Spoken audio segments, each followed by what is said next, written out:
Dan timbullah suatu pendapat yang lain. Diperpolitisilah ucapannya bahwa Yesus mau memberontak kepada kaisar yang berkuasa pada saat itu.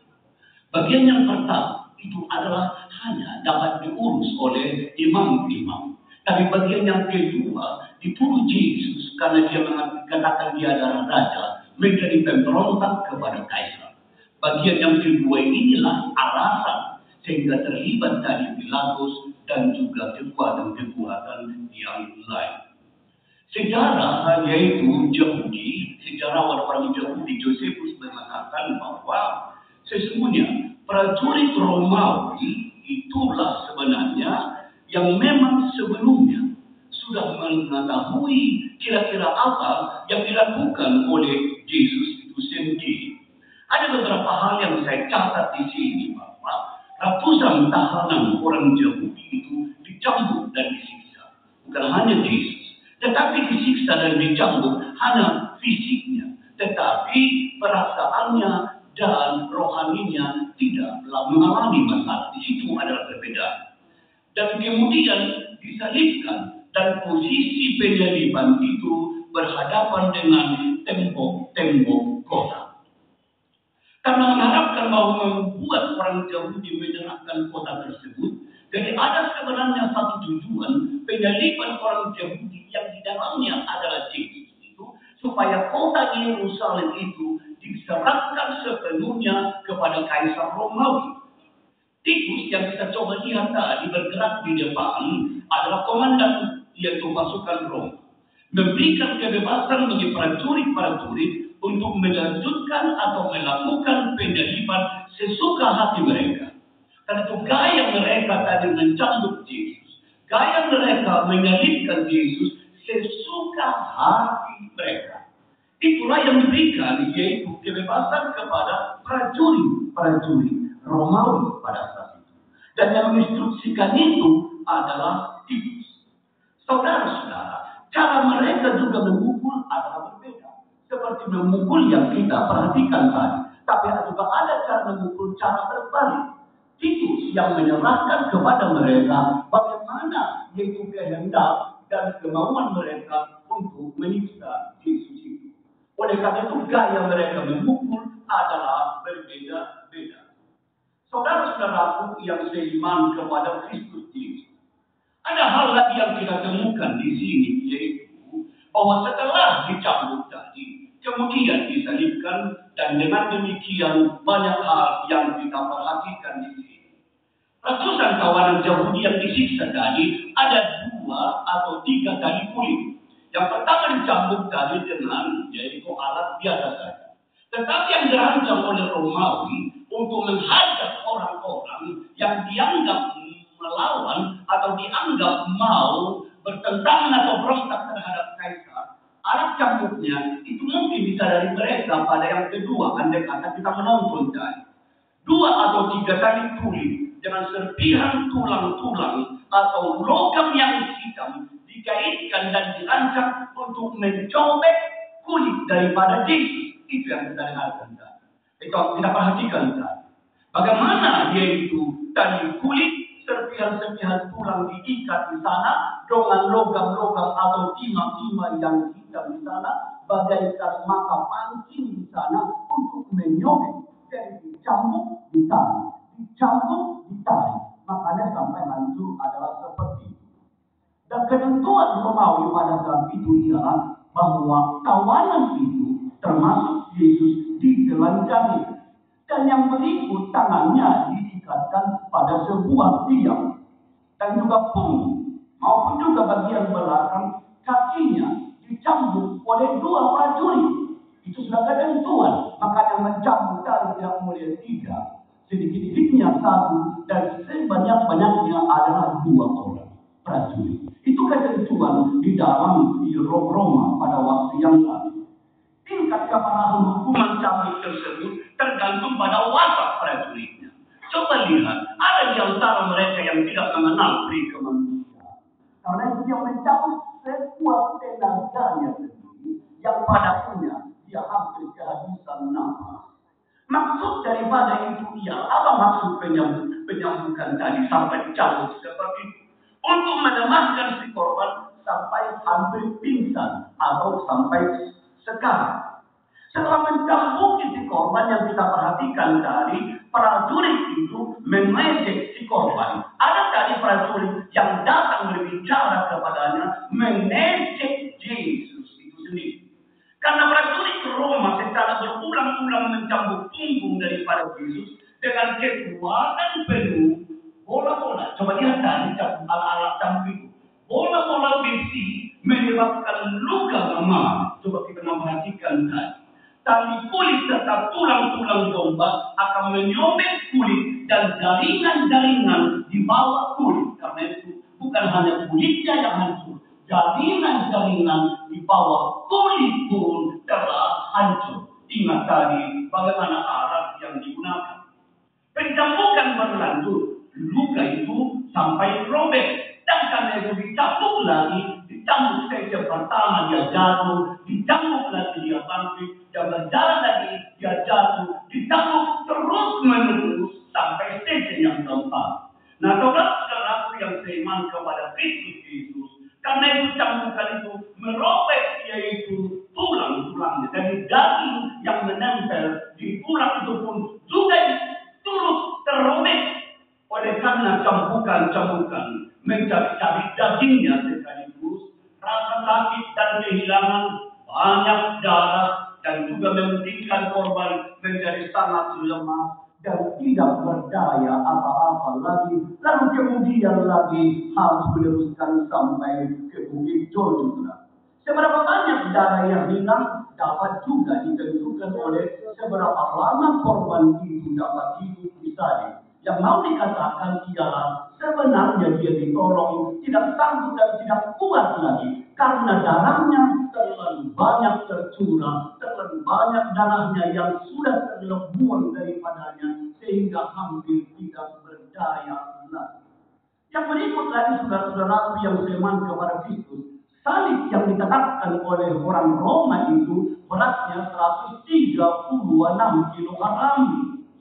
Hanya parang salib pati bulu itu yang harus dipikul. Kalau kita perhatikan tadi ialah bahwa pada awalnya ialah dipikul yaitu parang salib pati bulu. Itu hanya demikian.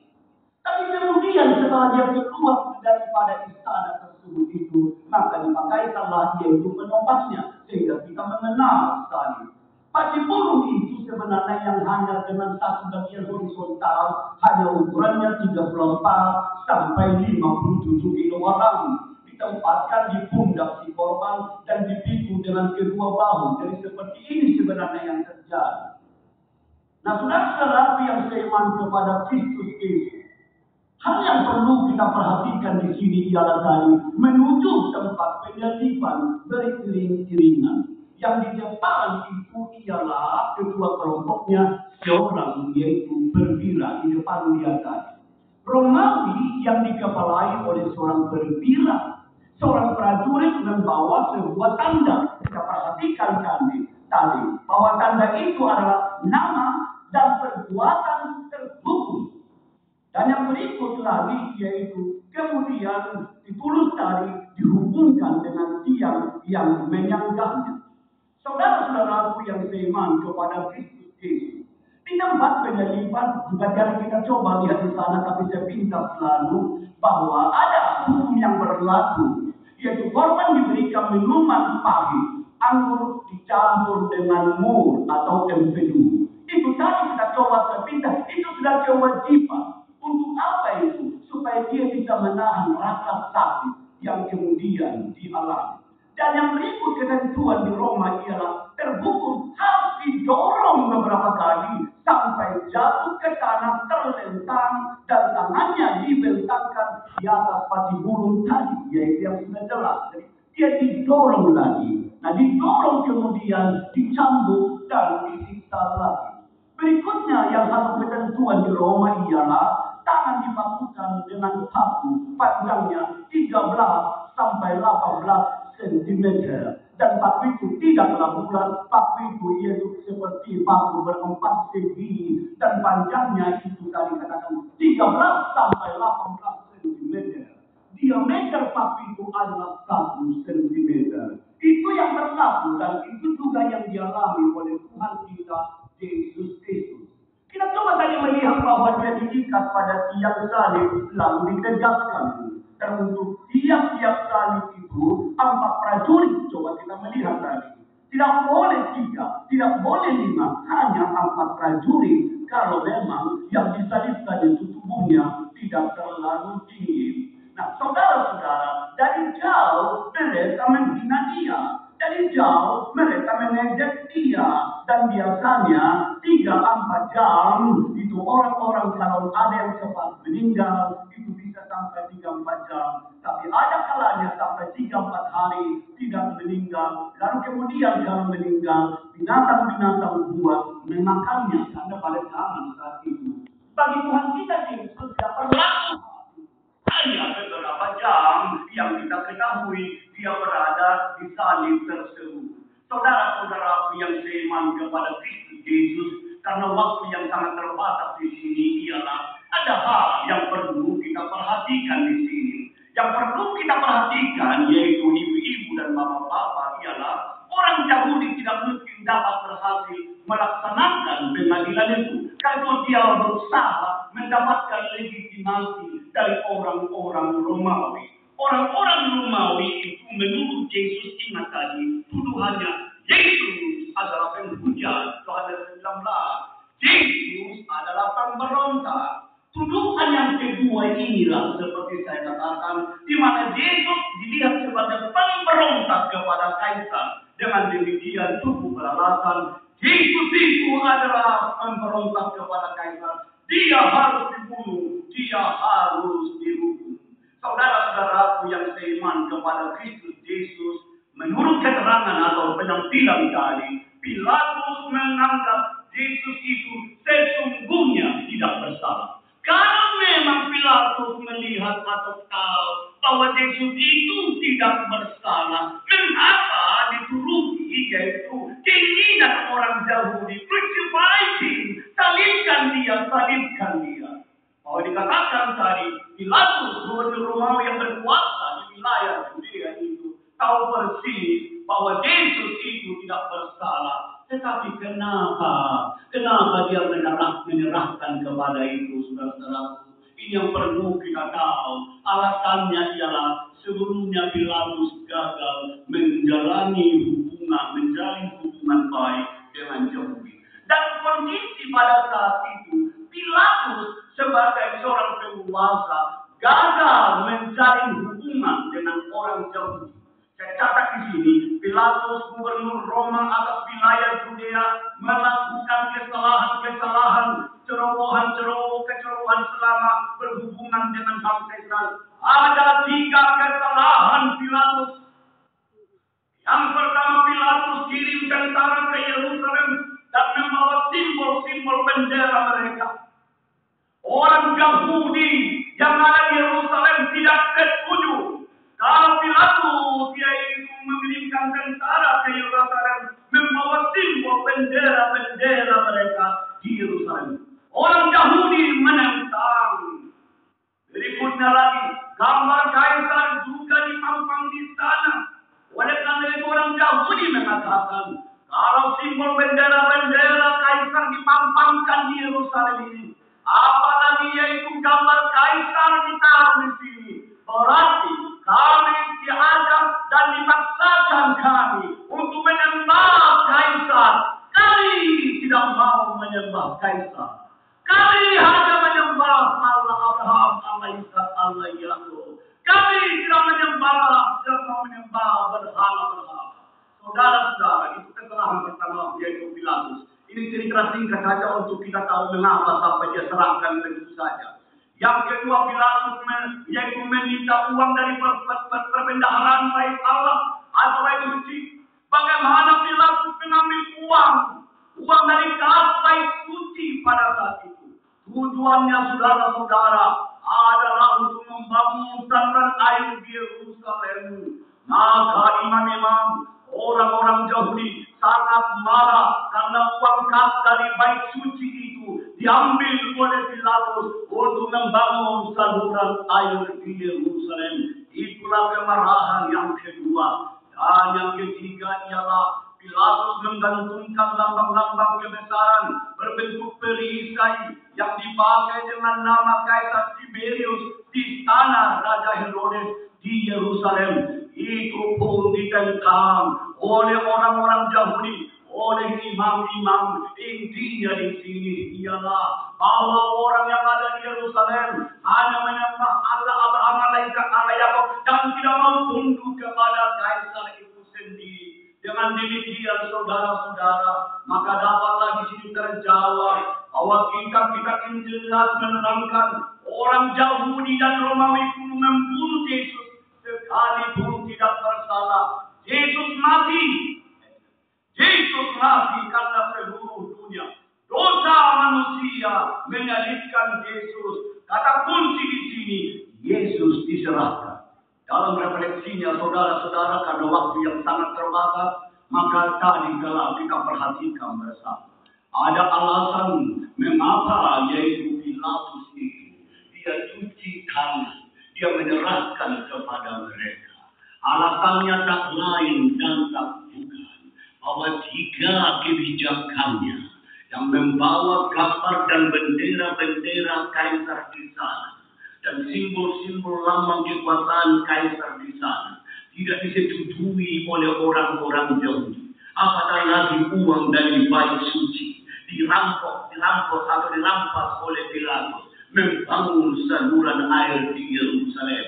Orang-orang Yahudi tidak menyetujui. Nah, saudara-saudara, karena itu mereka katakan salibkan dia. Karena itu saudara mau dikatakan di sini ialah kalau kamu tidak menerima permintaan kami untuk menyalibkan dia, jika kejahatan kami akan laporkan kepada Kaisar. Jika kejahatan kalian laporkan kepada Kaisar, bila mana permintaan kami Yesus tidak mau disalib, kamu tidak menyetujui disalibkan. Dan pasti kekuasaan gubernur Roma yang ada di wilayah dunia yaitu Pilatus saja akan dicopot.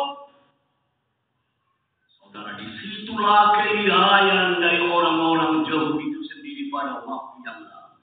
Di peta pemilihan dia, kejahatanmu ada juga. Kalau yang terakhir ini kami minta disalibkan, kamu tidak mau, maka kami laporkan kejahatan. Itulah sebabnya saudara-saudara, Pilatus menyerahkan kepada mereka bahwa aku tidak menemukan kesalahan dia, bahwa aku terlepaslah dari segala dosa tergantung kamu, dan mereka mengatakan itu menjadi tanggung jawab kami. Saudara-saudaraku yang seiman, bagian terakhir refleksi saya sudah katakan tadi bahwa saudara sudah melakukan refleksi bahkan dalam kehidupan sehari-hari bahwa yang pasti demikianlah Allah mengasihi seisi dunia sehingga dikaruniakannya anaknya yang tunggal. Barang siapa yang percaya kepadanya tidak binasa melainkan beroleh hidup yang kekal. Mengapa dikaruniakannya anaknya yang tunggal? Dalam Filipi pasal 2 mengatakan Allah mengambil rupa seorang hamba menjadi sama seperti manusia, bahkan sampai mati di kayu salib. Allah mengambil rupa seorang hamba. Benar-benar dia adalah hamba. Benar-benar dia adalah manusia. Yesus Kristus manusia sungguh-sungguh. Tapi juga Yesus adalah Allah sungguh-sungguh. Jelaslah perkataannya. Adam yang pertama adalah jatuh dalam dosa. Padahal dia diciptakan menurut rupa dan gambar Allah. Tapi dia jatuh dan tidak taat dan tidak patuh kepada Allah. Tujuan penciptaan Adam dan Hawa tidak akan tercapai karena sudah jatuh dalam dosa. Rupa dan gambar Allah dari Adam dan Hawa telah hilang dan juga telah jatuh sama sekali. Apakah Allah berhenti sampai di situ? Maka penjaliban Yesus terjadi demi keadilan orang yang jatuh dalam dosa harus dihukum. Dasarnya adalah karena Allah yang menciptakan, Allah yang mengatur. Dua kata kunci di sini ialah bahwa adil dan kasih.